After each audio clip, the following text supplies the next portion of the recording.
യാത്രയുടെ രണ്ടാം ദിവസം ഹോട്ടലിൽ നിന്ന് ഇറങ്ങി ഉച്ചയ്ക്ക് ഒരു 3 മണിക്ക് ശേഷമാണ് ഹൈദരാബാദ് സിറ്റിയിലുള്ള പ്രധാനപ്പെട്ട സ്ഥലങ്ങൾ കാണാൻ പോകുന്നത്.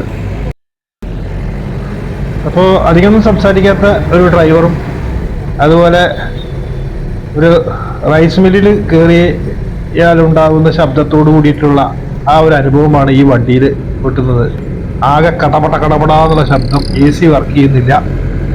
ഇനി ഞങ്ങൾ പോകുന്നത് ഗോൽക്കൊണ്ട ഫോർട്ട് അതുപോലെ തന്നെ 7 ടോംബ്സ് അല്ലെങ്കിൽ കുത്തബ് ഷാഹി ടോംസിലേക്കാണ് അവിടെ നിന്ന് ഞങ്ങൾ പോയത്. അപ്പോൾ കുത്തബ് ഷാഹി ടോംസിന്റെ വിശേഷങ്ങളാണ് ഇനി പറയുന്നത്. 4:30 പുറത്തേക്ക് ഇറങ്ങണം എന്നാണ് ടൂർ ഓപ്പറേറ്റർ പറഞ്ഞത്. ഇപ്പം മണി 3:45. അപ്പൊ അത്ര കുറച്ച് സ്ഥലങ്ങളെ കാണാനുണ്ടാവുള്ളൂ എന്നുള്ള ഒരു ധാരണയിലാണ് നിങ്ങൾ ഇതിനകത്തേക്ക് പ്രവേശിക്കുന്നത്. ഇപ്പൊ തന്നെ അസഹനീയമായ ചൂടാണ് ഈ വൈകുന്നേരത്തും. അപ്പൊ ഇതിന്റെ അകത്ത് വണ്ടി പാർക്ക് ചെയ്യുന്നതിന് വേറെ ഫീസ് ഉണ്ട്. പിന്നെ അതുപോലെ തന്നെ ഇവിടാണ് കൗണ്ടർ. പക്ഷെ ടിക്കറ്റ് ഒന്നും അവർ മുറിച്ചതൊന്നും തന്നില്ല. ഒരാൾക്ക് 25 രൂപയാണ് പറഞ്ഞത്, 10 ആൾക്ക് 250 രൂപ വാങ്ങിച്ചു. പിന്നീടാണ് അവിടെ ബോർഡ് കണ്ടത് 20 രൂപ എന്ന് പറഞ്ഞു. ഞാൻ ഇവിടെ നോക്കിയില്ല. എന്തായാലും ഒരു റെസിപ്റ്റ് ടിക്കറ്റ് തരാത്തപ്പോ തന്നെ ഇതിലെന്തോ ഒരു തട്ടിപ്പുണ്ട് എന്ന് എനിക്ക് മനസ്സിലായി. പിന്നെ നമ്മളത് തർക്കിക്കാനൊന്നും പോയില്ല. പിന്നെ ഇതിന്റെ അകത്ത് ഇവിടെ വന്നപ്പോ ഒരു ഗൈഡിനെ കണ്ടു. അപ്പൊ അയാൾ പറഞ്ഞു ഇവിടുത്തെ അകത്ത് വീഡിയോ എടുക്കാൻ പാടില്ല, ഫോട്ടോ മാത്രമേ എടുക്കാൻ പാടുള്ളൂ എന്ന് പറഞ്ഞു. അതുകൊണ്ട് ഇനി മുതൽക്ക് നമ്മൾ ഫോട്ടോ ആണ് ഇതിൽ അറ്റാച്ച് ചെയ്യുന്നത്. പുറത്തൊക്കെ വീഡിയോ എടുക്കാം, അകത്തേക്ക് ഇത് എടുക്കാൻ പാടില്ല എന്ന് പറഞ്ഞു. ഇതില് 7 ശവകുടീരങ്ങളാണുള്ളത്. അതായത് ഈ സ്ഥലത്തിനെ അറിയപ്പെടുന്നത് കുത്തബ് ഷാഹി ടോംസ് അല്ലെങ്കിൽ 7 ടോംസ് എന്നാണ്. പേർഷ്യൻ, പത്താൻ അതുപോലെ തന്നെ ഹിന്ദു ആർക്കിടെക്ചറിന്റെ ഒരു ബ്ലണ്ടാണ് ഈ ഇതിലെ കെട്ടിടങ്ങളെല്ലാം, അതായത് ശവകുടീരങ്ങളെല്ലാം. അപ്പൊ നമ്മൾ ഗോൽക്കൊണ്ട ഫോർട്ടിന്റെ അടുത്ത് തന്നെ ഉള്ള ഇബ്രാഹിം ബാഗിലാണ് ഇത് സ്ഥിതി ചെയ്യുന്നത്.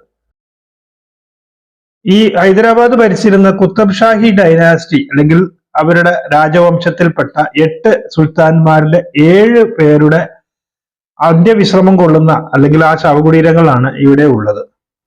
അതുപോലെ രാജകുടുംബത്തിലെ ചില അംഗങ്ങളുടെയും അതുപോലെ തന്നെ ചില പ്രധാനപ്പെട്ട ഉദ്യോഗസ്ഥരുടെയും ശവക്കല്ലറകളും ഈ ശവകുടീരങ്ങളിലുണ്ട്. ശവകുടീരങ്ങൾക്ക് പുറമെ ഇതിനുള്ള പള്ളികളും ഉണ്ട്. അതുപോലെ തന്നെ ഇവയിലെ ഏറ്റവും ഉയരമുള്ള നിർമ്മിതിയായിട്ടുള്ളത് സുൽത്താൻ കുലിയുടെയും അതുപോലെ ജംഷീദ് കുലിയുടെയും ഇബ്രാഹിം കുലിയുടെയും ശവകുടീരങ്ങളാണ്. ഒരു കാലത്ത് മനോഹരമായ കാർപ്പറ്റുകളും മറ്റ് രീതിയിലുള്ള അലങ്കാരങ്ങളും ഈ പള്ളികളിലും അതുപോലെ തന്നെ ശവകുടീരങ്ങളിലും ഉണ്ടായിരുന്നു. അതുപോലെ സുൽത്താന്റേതാണ് ഈ ശവകുടീരം എന്ന് തിരിച്ചറിയാൻ വേണ്ടി ഏറ്റവും മുകളിൽ സ്വർണം കൊണ്ടുള്ള ഒരു നിർമ്മിതിയും ഇതിനോടൊപ്പം ഉണ്ടായിരുന്നു അത്രേ. ഇതിന്റെ ചരിത്രം പറയുകയാണെങ്കിൽ ഇതിന്റെ നമ്മൾ ആദ്യം ചെല്ലുമ്പോൾ ആദ്യം കാണുന്ന ഫസ്റ്റ് സുൽത്താന്റെ ശവകുടീരമാണ്. ഓരോ ദിശയിലും 30 മീറ്റർ വീതം വീതിയുള്ള, അതുപോലെ അതിന്റെ അകത്തുള്ള മുറി 10 മീറ്റർ വീതിയും ഉള്ള ഒരു നിർമ്മിതിയാണ് ആദ്യത്തെ സുൽത്താന്റെ ഈ ശവകുടീരം എന്ന് പറയുന്നത്. വട്ടത്തിലുള്ള ഓരോ ഡോം മുകളിലുണ്ട്. ഇതിന്റെ അകത്തെന്ന് പറയുന്നത് 3 പ്രധാനപ്പെട്ട ശവകുടീരങ്ങൾ, അതുപോലെ പുറത്ത് 21 കല്ലറുകളുമാണ് ഉള്ളത്. മെയിൻ ടോംബിന്റെ മുകളിൽ മാത്രമേ ലിഖിതമുള്ളൂ. അത് നഷ്ക്, തൗക്ക് ലിപികളിലാണ് എഴുതിയിട്ടുള്ളത്. അതുപോലെ തന്നെ സുൽത്താൻ കൂലി എന്നത് ബഡേ മാലിക് എന്ന പേരിലാണ് അറിയപ്പെട്ടിരുന്നത്. ഇത് നിർമ്മിച്ചത് 1543 സുൽത്താൻ തന്നെയാണ് നിർമ്മിച്ചത്. ഇനി അതിന്റെ അടുത്തതായിട്ട് വരുന്നത് സെക്കൻഡ് സുൽത്താന്റെയാണ്, അതായത് രണ്ടാമത്തെ സുൽത്താന്റെ ജംഷീദ് കുലി കുത്തബ് ഷാ. അദ്ദേഹം ജീവിച്ചിരുന്ന കാലഘട്ടം എന്ന് പറയുന്നത് 1543 1550. സുൽത്താന്റെ അടുത്ത് തന്നെ മകനായ ജംഷീദിന്റെയും ശവക്കല്ലറയുണ്ട്. 1550 നിർമ്മിച്ചതാണ് അത്. അതുപോലെ തന്നെ മറ്റുള്ള ടോംബ് പോലെയല്ല ഈ ശവകുടീരങ്ങളെല്ലാം നിർമ്മിച്ചിരിക്കുന്നത്. 2 നിലയിലായിട്ടാണ് ഇത് നിർമ്മിച്ചിരിക്കുന്നത്. പക്ഷെ ഈ മൊത്ത ശവകുടീരങ്ങളില് ലിഖിതങ്ങളില്ലാത്ത ശവകുടീരങ്ങളിൽ ഒന്നാണ് ഈ ശവകുടീരം. പിന്നെ മൂന്നാമതായിട്ടുള്ള സുൽത്താന്റെ മറ്റൊരു ശവകുടീരമാണുള്ളത്. അത് സുബഹാൻ കുലി കുത്തബ് ഷാഹിയുടെ ശവകുടീരമാണ്. 1550 1580 കാലഘട്ടത്തിലാണ് ഇത് നിർമ്മിച്ചിട്ടുള്ളത്. അതായത് ഈ ടോംബില് അദ്ദേഹത്തിന്റെ, അതായത് അച്ഛനും മകന്റെയും ശവകുടീരങ്ങളാണുള്ളത്. അപ്പൊ ഇദ്ദേഹത്തിന് അറിയപ്പെട്ടിരുന്നത് ചോട്ടെ മാലിക് എന്ന രീതിയിലാണ്. ഇതിനും ലിഖിതങ്ങളില്ല. വളരെ ചുരുക്കമായിട്ടാണ് ഞാൻ ഇത് വിവരിക്കുന്നത്. പിന്നെ അഞ്ചാമത്തെ സുൽത്താന്റെ അടുത്ത ശവകുടീരം, അതായത് മുഹമ്മദ് കുലി കുത്തുബ് ഷാ. അദ്ദേഹം ജീവിച്ചിരുന്ന കാലഘട്ടം 1580 1612 ഇതാണ് ഏറ്റവും മനോഹരമായിട്ടുള്ള ശവകുടീരം ഇവിടെ നിർമ്മിച്ചതിൽ. ഇത് നിർമ്മിച്ചത് 1602 65 സ്ക്വയർ മീറ്റേഴ്സ്, അതായത് 700 സ്ക്വയർ മീറ്റേഴ്സ് ഓളം വീതിയും അതുപോലെ തന്നെ 4 മീറ്റർ ഉയരവും ഉണ്ട്. ഇതിന് പടികളുണ്ട്. ശവക്കല്ലറയ്ക്ക് 22 സ്ക്വയർ മീറ്റർ ആണ് ശവക്കല്ലറയ്ക്ക് മാത്രം പുറത്തുള്ള വീതി. 11 സ്ക്വയർ മീറ്റർ അകത്തും വലിപ്പമുണ്ട്.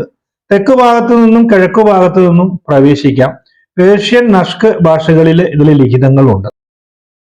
അടുത്തതായിട്ട് ആറാമത്തെ സുൽത്താന്റെ ശവകുടീരമാണ് സുൽത്താൻ മുഹമ്മദ് കുത്തുബ് ഷാ. 1612 1626 കാലഘട്ടങ്ങളിലാണ് ഇദ്ദേഹം ജീവിച്ചിരുന്നത്. ഒരിക്കൽ ഇത് വളരെ ഇനാമിൾഡ് ആയിട്ടുള്ള ടൈല് കൊണ്ട് അലങ്കരിച്ചിരുന്നു അത്രേ. 6 ശവക്കല്ലറുകളുണ്ട്. അതായത് തുളുത്തും നഷ്ക് ലിപികളിലുമാണ് ഇവിടെ ലിഖിതങ്ങൾ ഉള്ളത്. ഏഴാമത്തെ ശവകുടീരം എന്ന് പറയുന്നത് അബ്ദുള്ള കുത്തുബ് ഷായുടെയാണ്. അദ്ദേഹം ജീവിച്ചിരുന്ന കാലഘട്ടം 1626 1672 പക്ഷെ ഇദ്ദേഹത്തിന് ഒരു നിർഭാഗ്യം കൊണ്ട് അദ്ദേഹം തടവുകാരനായിരുന്നു. അതായത് ഔറംഗാബാദിലെ അവിടെ ദൗലത്താബാദ് കോട്ടയിലെ അദ്ദേഹം തടവിലായിരുന്നു ഉണ്ടായിരുന്നത്. പിന്നെ കുറച്ച് രാജകുടുംബത്തിലെ മെമ്പർമാർ അല്ലെങ്കിൽ ആ രാജകുടുംബാംഗങ്ങളുടെ ശവകുടീരങ്ങളും ഇതിലുണ്ട്. 7 സുൽത്താൻമാരുടെ ആണെങ്കിൽ ഇനിയുള്ള ഒരു ശവകുടീരം എന്ന് പറയുന്നത് ഹയാത്ത് ബക്ഷി ബീഗത്തിന്റെയാണ്. 1667 പടി കഴിപ്പിച്ചിരിക്കുന്നത്. ഇവര് മുഹമ്മദ് കുലി കുത്തബ് ഷായുടെ മകളായിരുന്നു. അതുപോലെ തന്നെ ആറാമത്തെ സുൽത്താനായിട്ടുള്ള സുൽത്താൻ മുഹമ്മദ് കുത്തബ് ഷായുടെ ഭാര്യയായിരുന്നു. അതുപോലെ തന്നെ അബ്ദുള്ള കുത്തബിന്റെ അമ്മയായിരുന്നു. അബ്ദുള്ള കുത്തബ് ഷാ എന്ന് പറയുന്നത് 7ാമത്തെ സുൽത്താനാണ്. അപ്പൊ ഇവരെ വിളിക്കുന്നത് മാ സാഹിബ എന്നാണ് എല്ലാവരും വളരെയധികം ഇഷ്ടപ്പെട്ട് വിളിച്ചിരുന്നത്. പിന്നെ ഇതിന്റെ അടുത്തൊരു ടോം ഗാർഡൻ ഉണ്ട്, ഒരു വലിയൊരു ഗാർഡൻ ഉണ്ട്. ഈ ടോം ഗാർഡൻ അറിയപ്പെടുന്നത് ലഗാറി ഫൈസത്താർ എന്ന പേരിലായിരുന്നു. ഇവിടെ എല്ലാ ദിവസവും ഡാൻസ് ഫ്രീ ആയിട്ടുണ്ടായിരുന്നു അത്രേ. അപ്പൊ അത് ഈ പാവപ്പെട്ട ആൾക്കാർ, സാധാരണപ്പെട്ട ഇതായിട്ടുള്ള ആൾക്കാർക്ക് ഫ്രീ ആയിട്ടാണ് അത്ര ഇത് അവർക്കൊരു എൻജോയ്മെന്റിന് വേണ്ടി നടത്തിയിരുന്നത്. ടോം ഗാർഡന്റെ പ്രവേശന കവാടത്തിന് അരികെയായിട്ടാണ് ഫാത്തിമ സുൽത്താനയുടെ ശവകുടീരം ഉള്ളത്. അതായത് മുഹമ്മദ് കുത്തുബ് ഷായുടെ സഹോദരിയായിരുന്നു ഈ ഫാത്തിമ സുൽത്താന. ഈ ശവക്കല്ലറയിൽ നിരവധി മറ്റ് കല്ലറകളുണ്ട്. 2 ലിഖിതങ്ങളുണ്ട്. ഈ ടോംബിന്റെ തെക്ക് ഭാഗത്തായിട്ട് 3 ലിഖിതങ്ങളില്ലാത്ത മറ്റ് ശവകുടീരങ്ങളുണ്ട്. സുൽത്താന്റെ മകന്റെ ഏറ്റവും ഇഷ്ടപ്പെട്ട ഭാര്യയായ ഖുർഷിദ് ബീബിയിൽ ജനിച്ച മകളായ കുൽത്തൂമിന്റെ ശവക്കല്ലറ, കുൽത്തൂമിന്റെ ഭർത്താവിന്റെയും അതുപോലെ തന്നെ മകളുടെയും കല്ലറകൾ ആണ് മറ്റ് 2. മറ്റ് ശവകുടീരങ്ങൾ ഏതൊക്കെയാണെന്ന് ചോദിച്ചു കഴിഞ്ഞാൽ ഒരു ട്വിൻ ടോംസ് ഉണ്ട് ഇവിടെ. അതായത് സുൽത്താൻ അബ്ദുള്ളയുടെ ഇഷ്ടപ്പെട്ട 2 വൈദ്യന്മാരായ നിസാമുദ്ദീൻ അഹമ്മദ് ഗിലാനിയുടെയും അബ്ദുൾ ജബ്ബാർ ഗിലാനിയുടെയും ശവക്കല്ലറകൾ. ഇത് 1651 പണിതത്. ഇദ്ദേഹത്തിന് ഏറ്റവും സുൽത്താൻ ഇഷ്ടമുള്ള വൈദ്യന്മാരായിരുന്നു അവര്. അതുപോലെ തന്നെ രാജകുടുംബത്തിലല്ലാത്ത മറ്റൊരു ശവകുടീരം, അതൊരു പ്രത്യേകതയുള്ളതാണ്. അത് നെക്നാം ഖാന്റേതാണ്. അതായത് അബ്ദുള്ളയുടെ പട്ടാളത്തിൽ കമാൻഡർ ഇൻ ചീഫ് ആയിരുന്നു അദ്ദേഹം. ഇത് 1762 പണിതത്. അതായത് അദ്ദേഹം മരിച്ചു കഴിഞ്ഞ് 2 വർഷത്തിന് ശേഷമാണ് ഈ കല്ലറ പണിയുന്നത്. മറ്റൊരു നിർമ്മിതി എന്ന് പറയുന്നത് ദർഗാ ഓഫ് ഹുസൈൻ ഷാ വാലിയാണ്. അതായത് ഈ ശവകുടീരങ്ങളുടെ പടിഞ്ഞാറ് ഭാഗത്തായിട്ട് സൂഫി വര്യനായ സന്യാസി ഹുസൈൻ ഷാ വാലിയുടെ ദർഗയാണിത്. 1562 ഇദ്ദേഹമാണ് ഹുസൈൻ സാഗർ പണിതത്.